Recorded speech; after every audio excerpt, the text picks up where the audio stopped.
बिस्मिल्लाहिर्रहमानिर्रहीम। मौज़ूज़ किसान भाइयों, आज आपकी खिदमत में एक मुनफरिद टॉपिक के साथ हाज़िर हुए हैं। अभी ये पाकिस्तान की तुलो अर्ज़ में जो गंदम काश्त हुई है उसका ये मेजर इशू है, बहुत बर्निंग और हॉट इशू है। तो मुनासिब समझा है हमने कि इसके ऊपर बात की जाए ताकि इस मसले को बर वक्त जो है हम हल कर सकें। अब ये मसला जो है गंदम का तीली कर जाना या नाली बना लेना, ये हमारे मुख्तलिफ़ इलाक़ों में मुख्तलिफ़ लोकल लैंग्वेजेस में ये टर्म इस्तेमाल की जाती है। अब ये मसला होता क्यों है, इस वीडियो में हम ये डिस्कस करेंगे कि इस मसले की वजूहात क्या हैं और इस मसले की वजह से पैदावार का गंदम में किस हद तक नुकसान हो सकता है, और आखिर में हम ये देखेंगे कि इस मसले के हल के लिए हम क्या कर सकते हैं। तो ये वीडियो ख़ासी अहम है अगर आप इस मसले का शिकार हैं, गंदम में तीली कर जाना या गंदम का जो है जल्दी जल्दी सिट्टे बना लेना।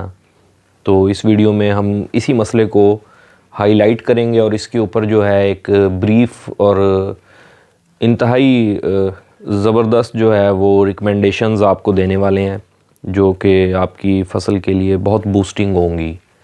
तो जुड़े रहिए और हमारे साथ ये वीडियो एंड तक देखिए। तो इसकी जो है हम रीज़न्स के ऊपर आते हैं कि गंदम तीली क्यों कर जाती है या नाड़ बना जाती है, या इसके अंदर जो है वो सिंगल स्टेम जो है वो ग्रोथ करके ज़्यादा ऊपर चला जाता है, उसका मेन तना जो होता है। अब अगर इस मसले को आप देखें, पहले थोड़ा सा समझते हैं कि ये मसला है क्या। इसमें बेसिकली ये होता ये है कि जो शगुफ़े हमारी गंदम के पौधे बनाते हैं अपने साथ, वो शगुफ़े उस तेज़ी से ग्रोथ या नशोनुमा नहीं कर सकते। तो जो दरमियान वाला मेन स्टेम होता है वो तेज़ी से नशोनुमा करके ऊपर आ जाता है, वो जल्दी जल्दी अपनी गोब की हालत भी कवर कर लेता है और फिर वो सिट्टे पे आ जाता है।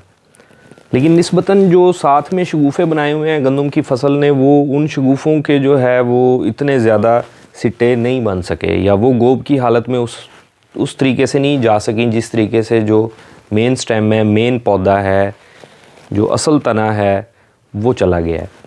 अब इस मसले को हमारे यहाँ ज़िम्मेदार भाई कहते हैं कि ये नाली कर गई है या ये तीली कर गई है, इस तरीके से इसको पुकारा जाता है। तो अब इसमें देखा जाए तो बुनियादी तौर पर शगुफ़ों की तादाद जो है वो कम हो जाती है। शगुफ़े या बने नहीं हैं, अगर बन गए हैं तो वो प्रॉपरली जो हैं वो अपनी मैच्योरिटी और अपनी वेजिटेटिव ग्रोथ जो है उसकी तरफ नहीं जा सके। ये मसला है बुनियादी तौर पर ये। अब ये किस हद तक जो है पैदावार पे असरअंदाज हो सकता है, ये हमने देखा है, जो हमारा एक्सपीरियंस है कि ये फ़सल के अंदर जो है अप टू 40 to 60%, 40 से 60% तक गंदम की प्रोडक्शन को ये मुतासिर कर सकता है। ये इसकी स्टैटिस्टिकल फिगर्स हैं।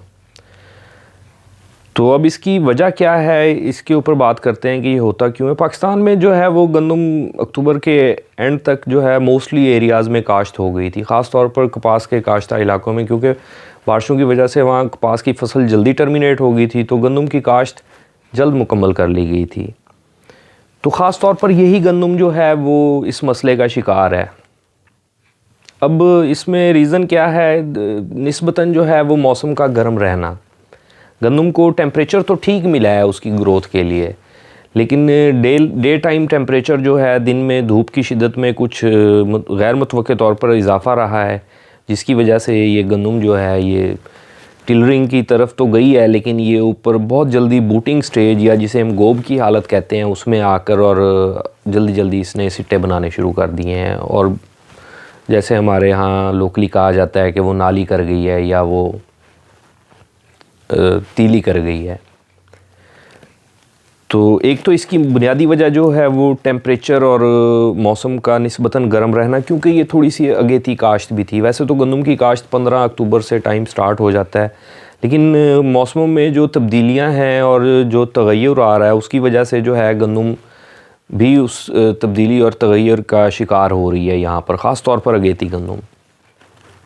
अच्छा, इसमें ये जो टेम्परेचर वाली जो इशू है ये फिर भी काउंटर हो जाती है, लेकिन जो इसमें इससे भी ज़्यादा बड़ा इशू है वो डेफिशिएंसी ऑफ न्यूट्रिएंट्स है।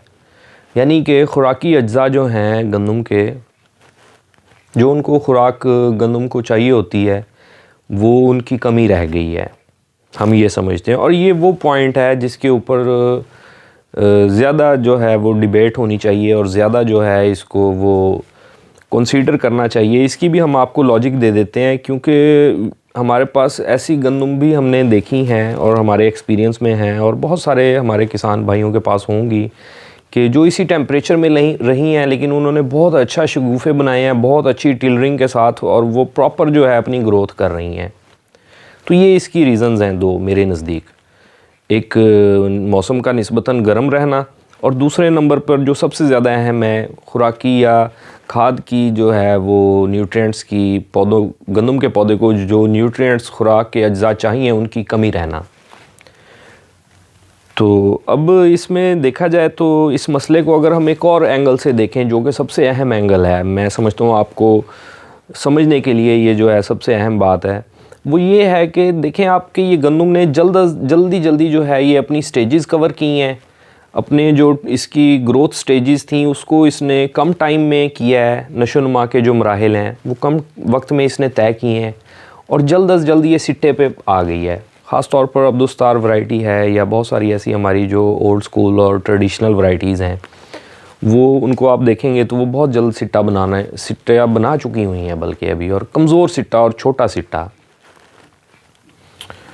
तो ये मसला इसमें चल रहा है। अब ये इसका अगर हम तजिया करें तो ये फसल जो है ये अपनी मैच्योरिटी की तरफ जा रही है। जैसे हम अपनी लोकल लैंग्वेजेस में कहते हैं कि फसल पक गई है या हार्ड हो रही है, तो ये गंदम की जो वो फसल जो नाली कर रही है, जो सिट्टा बना रही है अभी से ही, दिसंबर 2022 में ही उसके साथ ये मसला चल रहा है। और इसके पैदावार के नुकसान के बारे में भी हमने आपसे बात की है कि ये 40 से 60% तक आपकी पैदावार को मुतासिर कर सकता है गंदम में। तो अब फाइनली हम इसके हल की तरफ आते हैं कि इसका हल क्या हो सकता है। देखें, जो इलाके जहाँ पर नहर की बंदिश चल रही है, जो पानी प्रॉपर नहीं लगा सके, उन ज़िम्मेदारों को सबसे पहले चाहिए कि इसको ज़मीन पे वत्तर आने के साथ ही, जैसे ही ज़मीन खुश्क हो जाए वत्तर आने के बाद, इसको गंदम को पानी जो है वो फ़ौरन लगाना चाहिए। अच्छा, उसके बाद जो सबसे अहम इस मसले का जो हल है वो खादों का बहुत एफिशिएंट और बहुत ज़रूरी और ज़्यादा इस्तेमाल। एफिशिएंट और ज़रूरी तो हर कोई करता है, लेकिन ज़्यादा इस्तेमाल क्यों है? ज़्यादा इस्तेमाल इसलिए है कि गंदम जो है वो ऑलरेडी एक मैच्योरिटी की स्टेज पे जा रही है, वो नशोनुमा में नहीं जा रही, वो मैच्योर हो रही है, वो टर्मिनेशन, वो अपने एंड की तरफ जा रही है। तो हम ये चाहते हैं कि इसको थोड़ा सा अपनी नशोनुमा करनी चाहिए। अब चलें, ये सिट्टे पे आ गई है तो, लेकिन इसको सिट्टा तो बहुत जानदार और शानदार बनाना चाहिए, क्योंकि वो सिट्टा जानदार और शानदार बनेगा तो वो, अगर मिसाल के तौर पर इस गंदम ने हमें 60 मन पैदावार देनी थी, तो लेकिन अगर वो सिट्टा जो है वो जल्दी बना रही है और कमज़ोर सिट्टा है, तो यहाँ पर अगर हम उसको खुराक देंगे तो वो सिट्टा अच्छा बना लेगी, हमें वो 50 मन पैदावार दे देगी। तो हमारा जो है वो नुकसान कम होगा, हम फिर भी अपने टारगेट को 80-90% तक जो है वो मीट कर सकेंगे, प्रोडक्शन टारगेट। तो फर्टिलाइज़र का जो है, इसमें खादों का इस्तेमाल जो है उसका बहुत बुनियादी किरदार है। अगर आप लोग चाहते हैं कि इसके बारे में भी हम बात करें तो आप हमें कमेंट सेक्शन में बताएं, हम इसके बारे में डिटेल से एक वीडियो जो है वो आपके लिए अपलोड करेंगे। तो फर्टिलाइज़र का जो इसमें यूज़ है उसके लिए बुनियादी तौर पर, अगर जिन खेतों में फास्फोरस की कमी रही है, यानी कि डीएपी वाली खादों की कमी रही है, वहाँ पर डीएपी के मुतबादल के तौर पर अभी जो है नाइट्रोफास इस्तेमाल की जा सकती है। एनपी के नाम से ये खाद मार्केट में मौजूद है। सरसब्ज़ वाले भी इसको बेचते हैं, एंग्रो वालों के पास भी होती है ये, एंग्रो कंपनी के पास। इसी तरीके से जो है इसमें यूरिया का, नाइट्रोजन जो है उसका इस्तेमाल बहुत ज़रूरी है। देखें, ये गोब की हालत में होगी गंदम, अभी जो सिट्टे बना चुकी हुई है वो गोब की हालत से बाहर आ रही है, जो सिट्टे नहीं बना रही वो गोब की हालत में होगी। अभी इस हालत में जो है वो खाद और यूरिया खाद का ज़्यादा इस्तेमाल बहुत ज़रूरी है। अगर आप एक खाद का बैग इस्तेमाल करना चाह रहे हैं तो हम आपको रिकमेंड करेंगे कि आप 1.5 या 2 बैग इस्तेमाल करें। इससे आपका वक्ती तौर पर तो लगेगा आपको कि आपका ख़र्च ज़्यादा हो रहा है, लेकिन ये इन दी लॉन्ग रन आखिर में ये आपकी पैदावार में ज़्यादा इजाफे का बायस बनेगी। यहाँ पर कुछ ख़र्चा जो है वो आपको बहुत बड़ा फ़ायदा दे जाएगा मुस्तकबिल में। तो इसी तरीके से जो है आप इसमें इन खादों के साथ पोटाश खाद का भी लाजमी इस्तेमाल करें। पोटाश खाद का गंदम की फसल में क्या किरदार हो सकता है, इसके बारे में भी अगर आप जानना चाहते हैं तो आप हमें कमेंट सेक्शन में बताएं, हम डिटेल से एक वीडियो आपके लिए अपलोड करेंगे। तो पोटाश खाद, फास्फोरस अगर कम इस्तेमाल की है, NP इस्तेमाल की जा सकती है, यूरिया इस्तेमाल की जा सकती है, ज़्यादा इस्तेमाल करनी चाहिए, और पोटाश खाद इस्तेमाल की जा सकती है। उसके अलावा इसको फोलियर ऊपर से तैयारशुदा जो खुराक होती है जिसमें अमाइनो एसिड्स होते हैं, जिसमें मुख्तलिफ़ किस्म के NPKs होते हैं, मुख्तलिफ़ रेशो के साथ आ रहे होते हैं, और उसके अलावा ट्रेस एलिमेंट्स होते हैं। उसके अलावा उन खेतों में ख़ास तौर पर जहाँ पर चावल की काश्त की गई थी, उसके बाद जो है गंदम काश्त की गई है, उन खेतों में मेजर न्यूट्रिएंट्स जिनमें नाइट्रोजन, फास्फोरस और पोटाश है, उनके साथ साथ जो है ये जिंक का इस्तेमाल भी लाजमी होना चाहिए, क्योंकि चावल जो है वो जिंक एग्जॉस्टिंग क्रॉप है, वो जिंक बहुत ज़्यादा यूज़ करती है। तो गंदम में यकीनी तौर पर वहाँ जिंक की कमी होगी। इसी तरीके से उन खेतों में आयरन का भी इस्तेमाल लाजमी होना चाहिए, ये भी पैदावार में एक बुनियादी और अहम किरदार अदा करता है। इन तमाम जो हमने ऊपर बात की है, इसका एंड रिज़ल्ट हमारे नज़दीक यही है कि गंदम को तीली कर जाने और नाली बना लेने और कम शगुफ़े बनाने से बचाने का हल जो है वो खादों का ज़्यादा मुतनासिब और बर वक्त इस्तेमाल, ये इसका बुनियादी तौर पर इलाज है और हल है। हम ये समझते हैं कि जब आप ये खादों का इस्तेमाल इस तरीके से करेंगे और ऊपर से फोलियर भी इनको ये स्प्रे करेंगे, तो इससे इंशाल्लाह ताला आपकी फ़सल जो है वो इन मसाइल से बच सकती है और एक आपको शानदार पैदावार की तरफ लेके जाएगी। उम्मीद करता हूँ आपको आज की हमारी ये वीडियो पसंद आई होगी।